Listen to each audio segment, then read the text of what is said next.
Il faut faire attention à l'industrie pharmaceutique, ils ne sont pas très honnêtes, ces gens.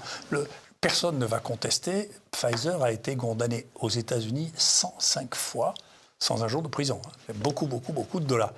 Je ne sais pas si vous connaissez un voyou qui a été condamné 105 fois. Bon, ça doit se trouver. Mais pour autant... 105 fois. 105 fois, c'est beaucoup. Ah non, 105 fois, c'est vraiment beaucoup. Hein.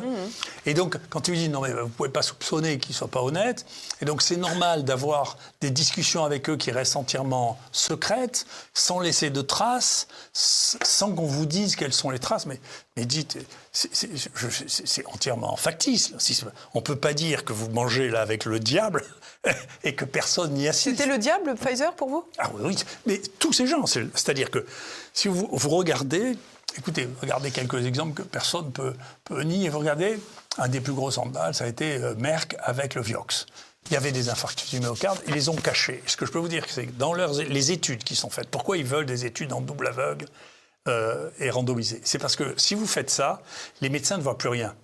Tout est centralisé dans le laboratoire et le laboratoire a le droit de ne pas les communiquer pendant 10 ans parce que c'est considéré comme de la propriété intellectuelle. Donc de ça, il sort ce qu'il veut, il ment comme il veut. Et donc Vioxx c'est sorti dans le Lancet, le New England, et l'estimation qui a été faite quand les gens ont porté plainte, ils ont porté plainte en France aussi, mais il ne s'est rien passé. Hein. Ils ont porté plainte aux États-Unis, ils ont considéré qu'il y avait eu 50 000 morts par Vioxx. Ça, c'est un crime contre l'humanité.